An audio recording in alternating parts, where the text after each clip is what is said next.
नमस्कार विद्यार्थी मित्रांनो, आज आपण इयत्ता 6वीची घर ही कविता बघणार आहोत. ही कविता धोंडीराज जोशी यांनी लिहिलेली आहे. या कवितेतून घरासंबंधीचे विचार, घर कसे असावे याबद्दल सुंदर असं वर्णन या कवितेतून केलेलं आहे. तरी चला आपण प्रथम ही कविता गायन करूया, त्यानंतर समजावून घेऊ. घर नाही चार भिंती, घर असते देखण्याकृती. घर नाही चार भिंती, घर असते देखण्याकृती. घर नाही एक वस्तू, घर म्हणजे आनंदी वस्तू. घर नाही नुसत्या खोल्या, घरात हव्या भावना ओल्या. घरात हवा जिव्हाळा, घर शिक्षणाची पहिली शाळा. घर नाही नुसता पसारा, घर नाही केवळ निवारा. घराला असते कहाणी, घराला असतो आपला चेहरा. घर शिकवते पाहायला, चालायला, धावायला. घर शिकवते लढायला, दुःखाचा डोंगर चढायला. घराने असावे सावधान, घराने द्यावे समाधान. घराने ठेवावे काळाचे भान, जवळ करावीत नवी मूल्य, नवीन ज्ञान.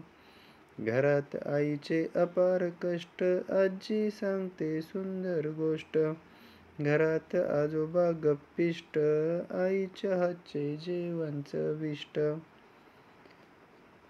तर विद्यार्थी मित्रांनो, अशी सुंदर अशी धोंडीराज जोशी यांनी लिहिलेली ही कविता. तर चला कवितेचं स्पष्टीकरण पाहूया.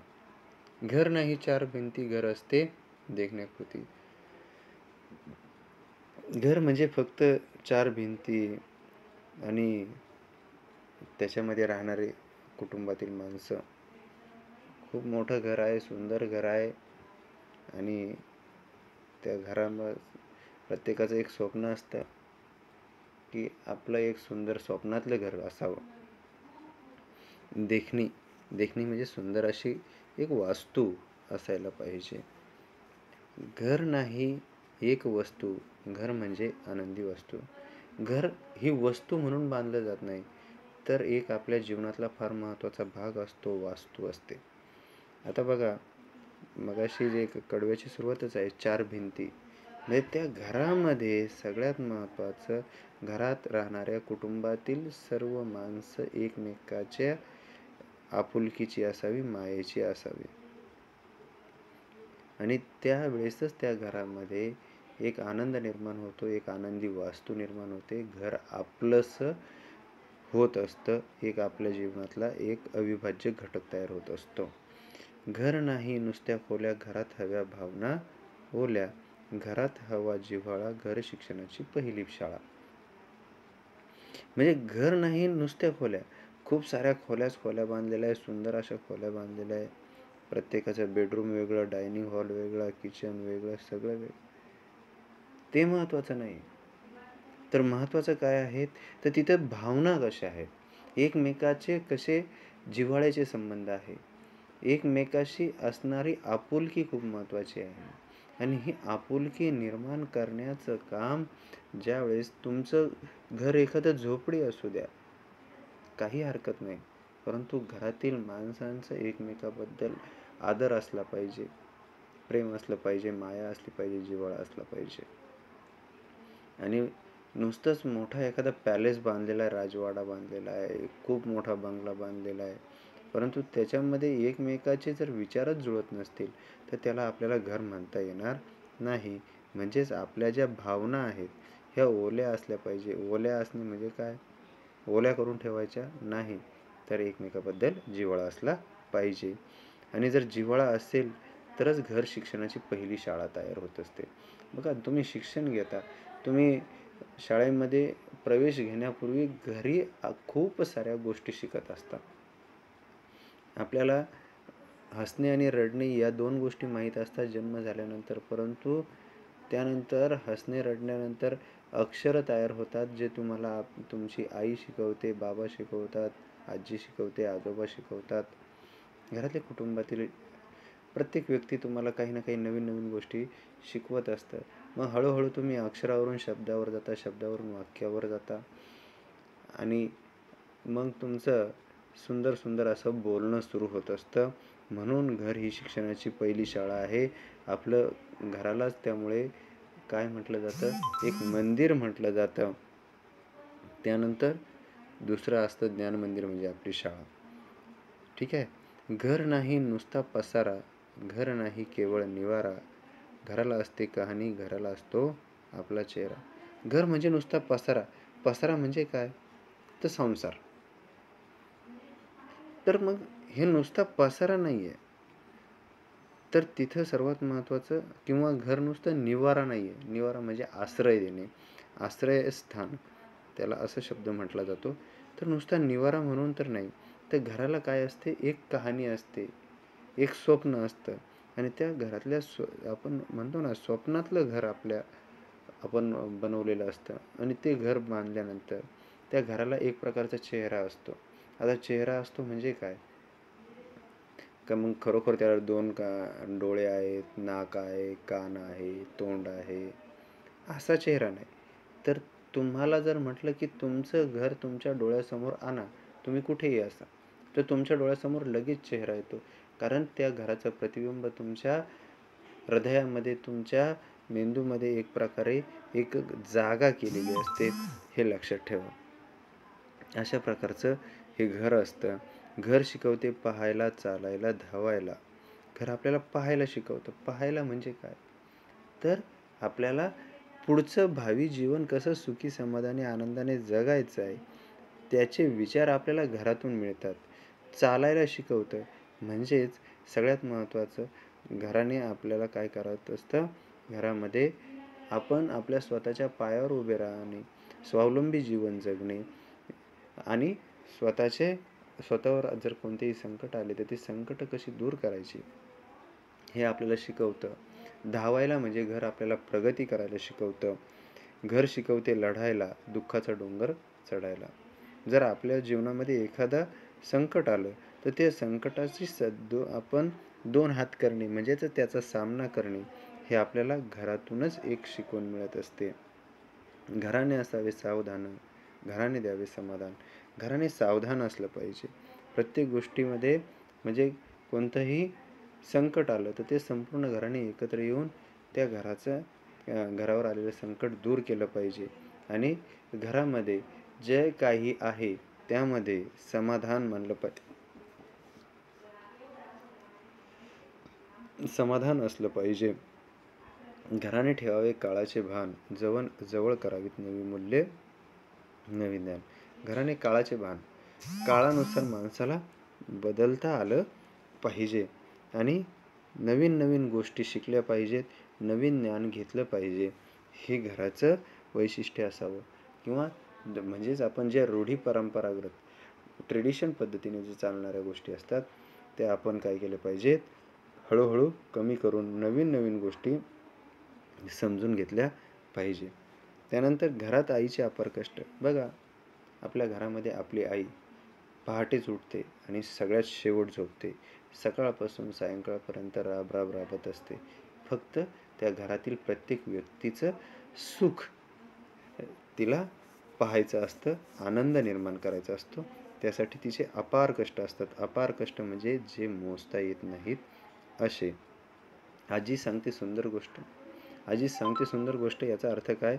आजी वेगवेगळ्या गोष्टी आपल्याला काय सांगत असते, ज्या नवीन संस्कार आपल्यावरती कसे व्हावेत यासाठी आजी गोष्टी सांगते. त्यानंतर घरात आजोबा गप्पिष्ट म्हणजेच काय, गप्पा मारणारे. आजोबा वेगवेगळ्या गोष्टींवरती नवीन ज्ञान जे आहे ते आपल्याला सांगण्याचा प्रयत्न करत असतात.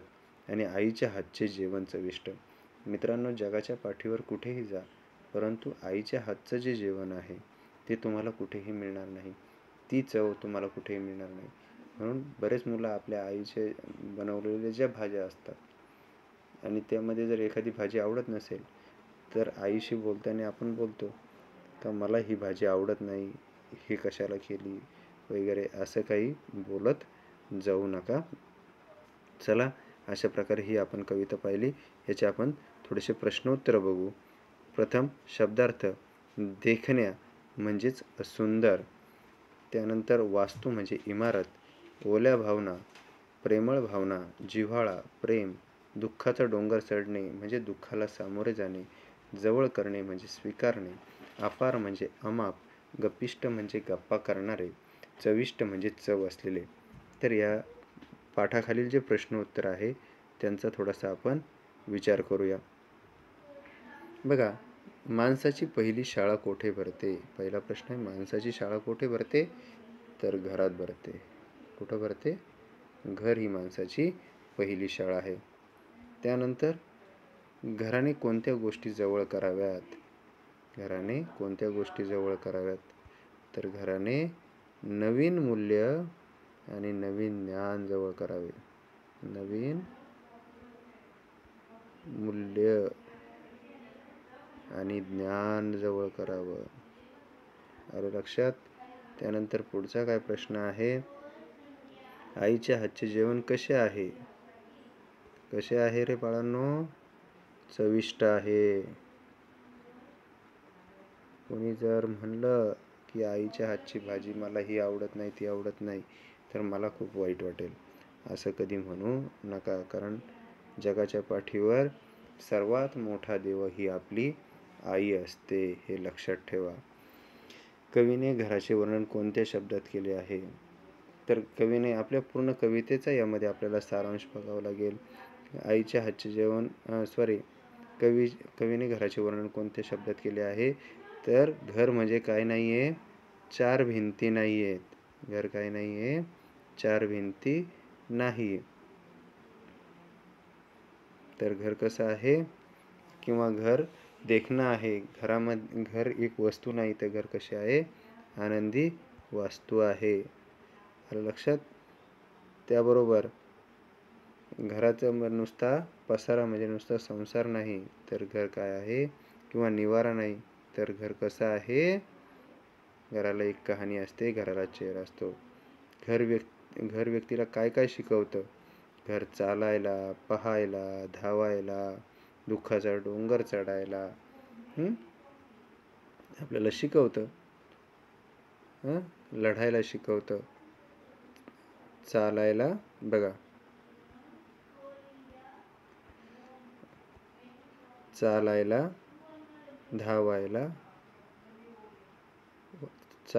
धावायला, त्यानंतर दुःखाचा डोंगर चढायला आणि लढायला शिकवतं. शब्दातील शेवटचे अक्षर सारखे येणारे शब्द कवितेतून शोधा आणि लिहा. तर आता याच्यामध्ये वस्तू, आता हे जे शब्द आहेत हे आपण जर इकडे बघितलं, रायमिंग वर्ड, वस्तूला काय शब्द आलेला आहे? वस्तू, वास्तू. खोल्या, ओल्या. पसारा, निवारा. त्यानंतर पाहायला, धावायला. लढायला, चढायला. त्यानंतर समाधान, भान, ज्ञान. त्यानंतर कष्ट, गोष्ट. गप्पिष्ट, चविष्ट. असे हे सगळे शब्द आहेत. घरात हव्या भावना ओल्या म्हणजे काय? घरातील व्यक्तीने रडावे? नाही. घरातील व्यक्तीने परस्परांवर प्रेम करावे. घरातील एक व्यक्ती भावना नावाची असावी, हे पण रॉंग आहे. तर काय आहे? घरातील व्यक्तीने परस्परांवर प्रेम करावे. घर शिक्षणाची पहिली शाळा म्हणजे घरामध्ये बालमंदिर असते? नाही. घरापासून शिक्षणाला सुरुवात होते. कशापासून? घरापासून शिक्षणाला सुरुवात होते. घरातील व्यक्तींनी परस्परांवर प्रेम करावे. जवळ करावीत नवी मूल्ये, नवीन ज्ञान. नवीन मूल्य व नवीन ज्ञानाच्या जवळ राहायला हवे? नाही. रोज नवीन मूल्यांची व ज्ञानाची पुस्तके वाचावीत? नाही. काळानुसार वस्तू व ज्ञानामध्ये काय करावे? बदल स्वीकारावेत. त्यानंतर तुमच्या घरातील परिसरातील घरांची नावं काय जे असतील त्याची यादी आपल्याला करता आली पाहिजे. नंतर घरातील खालील शब्द व त्याचे अर्थ लक्षात ठेवा. आता इथे तुम्हाला शब्द आणि अर्थ दिलेले आहेत. काय? चविष्ट म्हणजे चव असणारे, विशिष्ट म्हणजे ठराविक प्रकारचा, भ्रमिष्ट म्हणजे भ्रम झालेला, गप्पिष्ट म्हणजे गप्पा मारणारा, त्यानंतर कोपिष्ट म्हणजे रागावलेला, अनिष्ट म्हणजे योग्य नसलेले. ठीक आहे. त्यानंतर पुढचे काय प्रश्न आहे, लिंग. बघा, लिंग आणि वचन. लिंग आपण कशावरून ओळखतो, तो, ती, ते. तो म्हणजे जर आपण शब्दाला सुरुवातीला एखादा आपला तो वाडा, तर ते काय झालं, पुल्लिंग. ती नदी म्हणजे स्त्रीलिंग आणि ते झाड म्हणजे नपुसकलिंग. अशा प्रकारे आपल्याला शब्दांचे अर्थ लावता आले पाहिजे. तो म्हणजे पुल्लिंग, ती म्हणजे स्त्रीलिंग, ते म्हणजे नपुसकलिंग. शब्दाच्या अगोदर हे तो, ती, ते लावून बघायचं आणि बिनधास्त पुल्लिंग, स्त्रीलिंग, नपुसकलिंग टाकून द्यायचं. उदाहरणार्थ इथे दिलेलं आहे घर म्हणजे काय, तो घर होतं का, नाही. ती घर होतं का, नाही. ते घर होतं, नपुसकलिंग. आणि वचन काय होतं, घरे. भिंत, ती भिंत, बरोबर, म्हणून स्त्रीलिंगी. भिंत अनेक वचन काय इथे, भिंती. चेहरा, तो चेहरा म्हणून पुल्लिंगी. ते चेहरे, हे काय झालं, वचन, अनेक वचन.